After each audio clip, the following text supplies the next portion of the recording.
Assalamualaikum warahmatullahi wabarakatuh. Selamat siang rekan-rekan semuanya.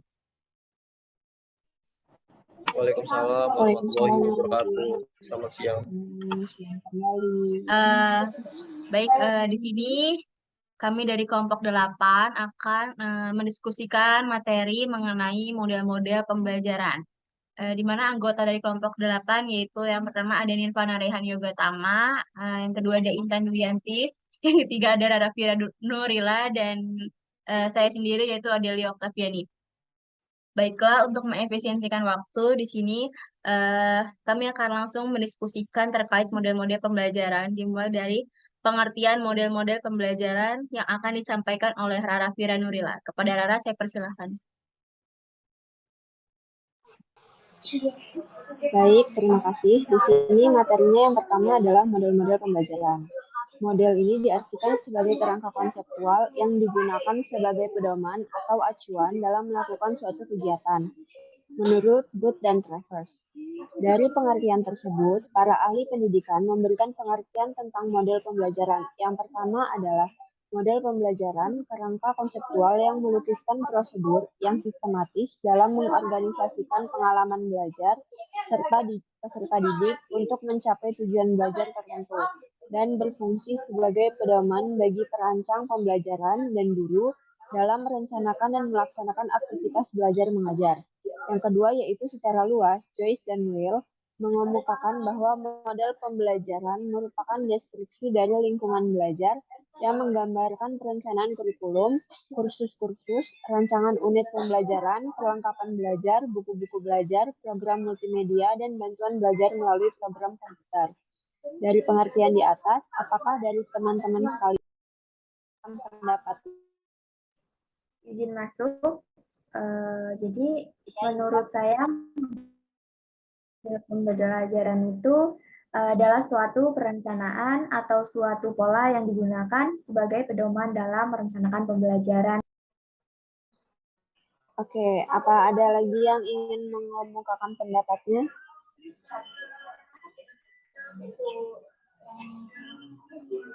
Oke, kalau gitu saya dulu.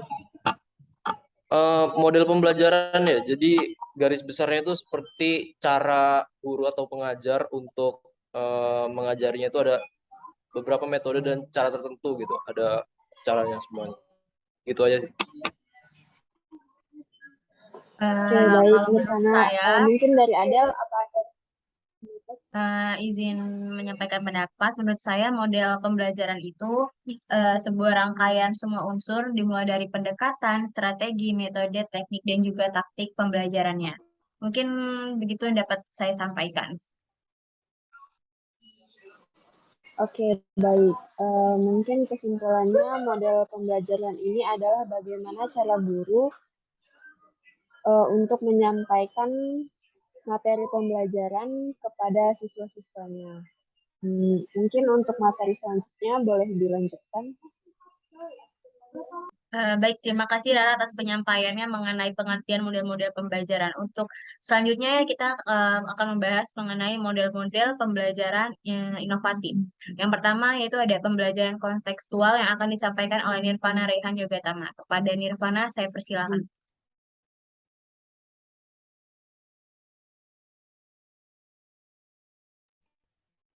Oke, terima kasih moderator. Di sini saya melanjutkan lagi membaca model-model pembelajaran inovatif. Jadi pembelajaran yang pertama itu pembelajaran kontekstual, yaitu dari Elaine B. Johnson mendefinisikan pengertian pembelajaran kontekstual sebagai berikut, yaitu Contextual Teaching and Learning atau TCL, atau disebut secara lengkap dengan Sistem Contextual Teaching and Learning atau CTL, adalah sebuah proses pendidikan yang bertujuan menolong para siswa melihat makna di dalam materi akademik yang mereka pelajari dengan cara menghubungkan subjek-subjek akademik dengan konteks dalam kehidupan keseharian mereka, yaitu dengan konteks keadaan pribadi, sosial, dan budaya mereka. Dari teman-teman ada pendapat? Izin memberikan pendapat. Jadi menurut saya pembelajaran berbasis kontekstual ini adalah konsep belajar yang membantu guru mengaitkan antara materi yang diajarkannya dengan situasi dunia nyata siswa dan mendorong siswa membuat hubungan antara pengetahuan yang dimilikinya dengan penerapan dalam kehidupan sehari-hari. Terima kasih. Baik, izin menambahkan. Jadi menurut saya model pembelajaran kontekstual ini merupakan suatu proses pendidikan yang tujuannya itu memotivasi siswa untuk memahami makna materi yang telah disampaikan dan mengaitkan materi tersebut dengan konteks kehidupan sehari-hari. Mungkin sejalan dengan, kalau menurut saya, sejalan dengan apa yang telah disampaikan oleh Intan dan juga Rara. Jadi contohnya itu seorang guru itu mempraktikkan renang gaya kupu-kupu di hadapan para peserta didik. Kemudian guru juga dapat menampilkan gambar berupa rangka manusia untuk menunjukkan bagian-bagian rangka manusia. Jadi mungkin itu saja yang dapat saya sampaikan.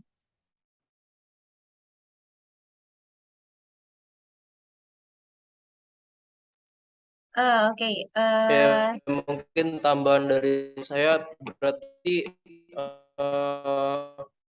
model pembelajaran ini pengajar ya gimana? Pengajar ini dalam kehidupan sehari-hari itu bisa dicontohkan dari kehidupan sehari-hari dan sebagai materi pengajarnya. Ya mungkin itu.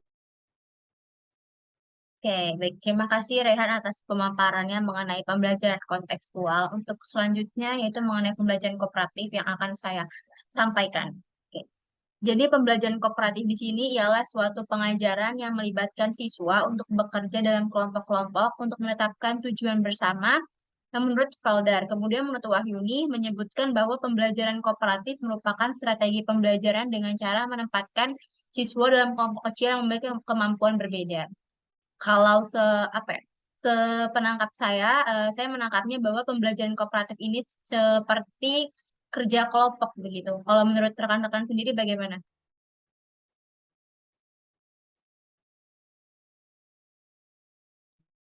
Ya, saya setuju dengan Izin pendapat. masuk. Oh, belum. Jadi pembelajaran kooperatif ini yaitu pembelajaran dengan memberikan tugas kepada siswa yang lebih pandai dalam sebuah kelompok agar bisa dipresentasikan kepada kelompok lain di kelas biar jadi contoh gitu. Terima kasih. Oke, izin menambahkan. Jadi mungkin menurut saya pembelajaran kooperatif itu seperti pembelajaran kelompok-kelompok biasa, tapi dalam setiap kelompok itu memiliki materi yang berbeda-beda gitu. Jadi minggu pertama kelompok pertama nanti ada materi yang berbeda lainnya gitu. Ya gitu. Itu aja dari saya.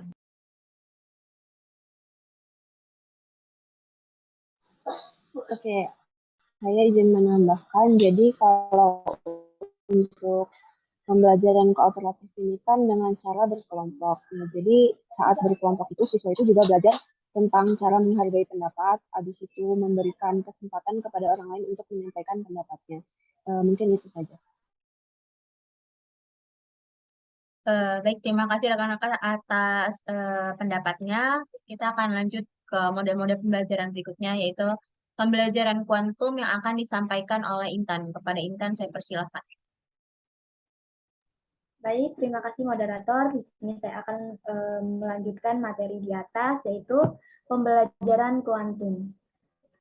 Di sini mencakup petunjuk spesifik untuk menciptakan lingkungan belajar yang efektif, merancang kurikulum, menyampaikan isi, dan memudahkan proses belajar. Metode kuantum adalah pengubahan bermacam-macam interaksi yang ada di dalam dan di sekitar momen belajar dengan menyingkirkan hambatan yang menghalangi proses belajar alamiah.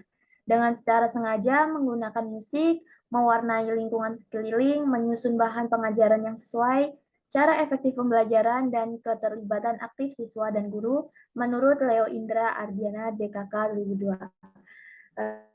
Di sini apakah ada yang punya pendapat berbeda tentang pembelajaran? Oke, izin memberikan pendapat. Jadi menurut saya itu pembelajaran kuantum ini gabungan yang sangat seimbang antara bekerja dan bermain, antara rangsangan internal dan juga rangsangan eksternal. Jadi pengajaran ini tuh menumbuhkan suasana kebersamaan, menciptakan kenyamanan dan juga ketenangan dalam belajar, serta memberikan penyadaran kepada peserta didik terhadap proses yang sedang dijalani.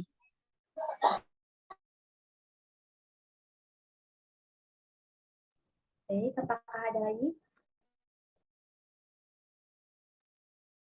Sejalan dengan apa yang disampaikan oleh Rara tadi, saya juga setuju. Jadi pembelajaran kuantum ini itu dapat memberikan kesempatan antara bekerja dengan bermain. Jadi seperti kan ini disebutkan bahwa dapat memahami belajar ilmiah dengan secara sengaja menggunakan musik, mewarnai lingkungan sekeliling dan lain-lain.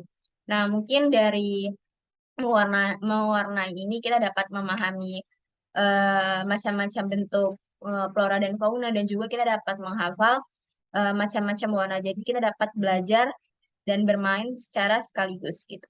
Ini itu menurut pendapat saya.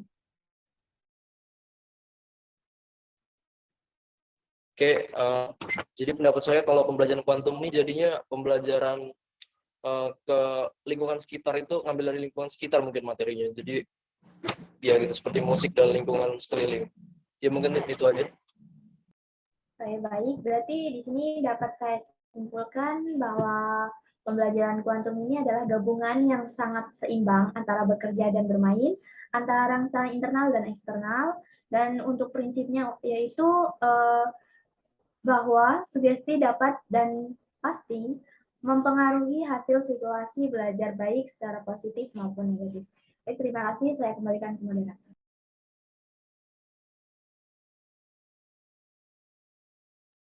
Oke, baik. Terima kasih atas penyampaian materinya dan juga pendapatnya dari rekan-rekan. Jadi tadi kita sudah membahas mengenai 3 model-model pembelajaran, yaitu yang pertama ada model pembelajaran kontekstual, model pembelajaran kooperatif, dan juga model pembelajaran kuantum. Selain daripada 3 model pembelajaran yang sudah kita paparkan tadi, adakah dari teman-teman yang ingin menyampaikan model-model pembelajaran lain? Izin menambahkan untuk model pembelajaran, jadi di sini saya akan sedikit menyampaikan pendapat saya untuk model pembelajaran, yaitu ada pembelajaran berbasis masalah, di mana model pembelajaran ini melibatkan peserta didik untuk memecahkan suatu masalah melalui tahap-tahap metode ilmiah sehingga peserta didik dapat mempelajari pengetahuan yang berhubungan dengan masalah dan sekaligus memiliki keterampilan untuk memecahkan masalah. Terima kasih.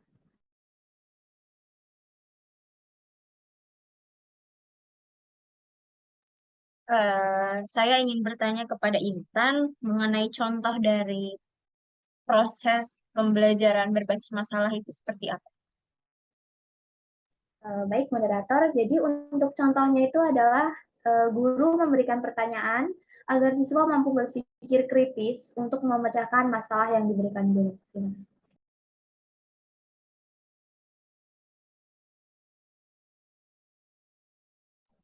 Mungkin dari teman-teman ada yang ingin ditanyakan mengenai model pembelajaran berbasis masalah ini? Baik, saya ingin bertanya mengenai kekurangan dari pembelajaran berbasis masalah ini sendiri itu gimana? Baik, saya akan menjawab pertanyaan dari Rara. Jadi untuk kekurangan model pembelajaran ini yaitu tidak semua guru dapat mengantarkan siswa kepada pemecahan masalah. Kemudian memerlukan biaya yang mahal dan waktu yang panjang, dan aktivitas siswa ini yang dilakukan di luar sekolah sulit dipantau oleh guru. Terima kasih.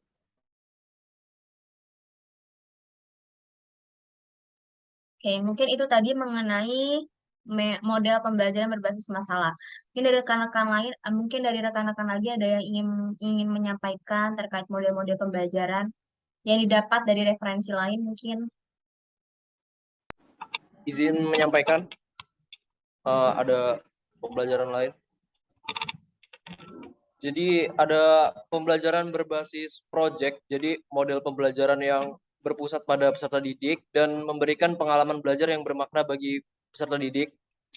Pengalaman belajar peserta didik maupun konsep dibangun berdasarkan produk yang dihasilkan dalam proses pembelajaran berbasis proyek. Ya, begitu. Jadi pembelajaran berbasis proyek.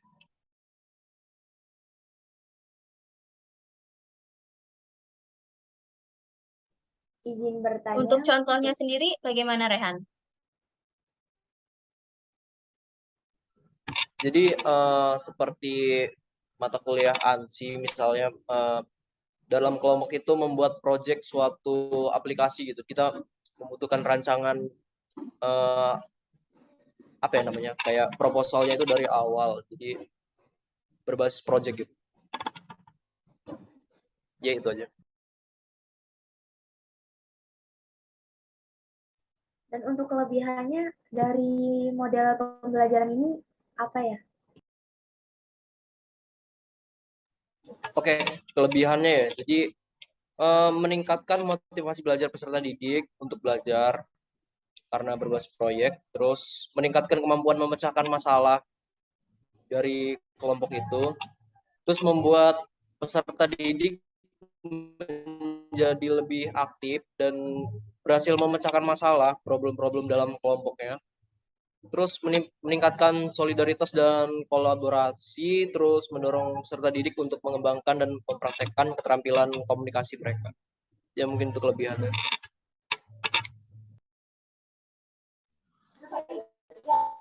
Aku izin bertanya, untuk kekurangan dari pembelajaran berbasis proyek ini apa?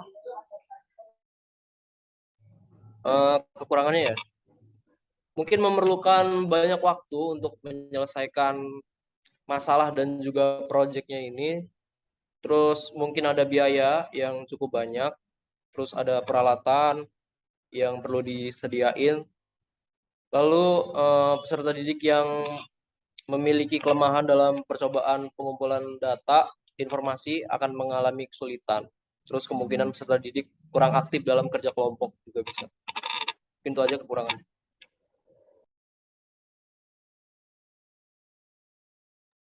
Oke, mungkin itu tadi mengenai model pembelajaran berbasis proyek. Selanjutnya, eh, saya baru mendapatkan model-model pembelajaran lagi, yaitu model pembelajaran berbasis langsung atau tatap muka. Jadi, model pembelajaran berbasis langsung atau tatap muka ini menekankan pada penguasaan konsep atau perubahan perilaku dengan mengutamakan pendekatan deduktif seperti itu. Jadi, rekan-rekan ada yang ingin ditanyakan?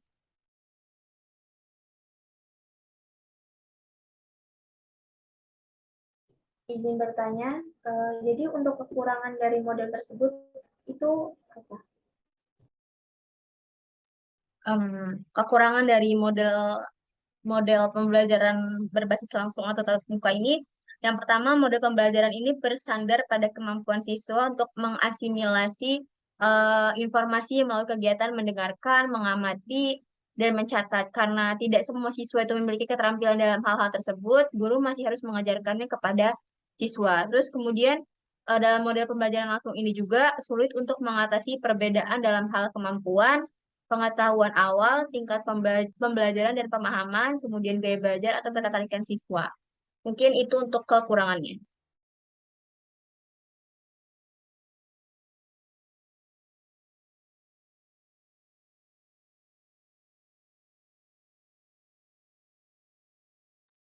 Oke, jika tidak ada yang ingin ditanyakan lagi, tadi kita sudah membahas mengenai 6 model-model pembelajaran, di mana yang pertama yaitu model pembelajaran kontekstual, model pembelajaran kooperatif, model pembelajaran kuantum, model pembelajaran berbasis masalah, model pembelajaran berbasis proyek, dan yang terakhir itu model pembelajaran berbasis langsung atau tatap muka.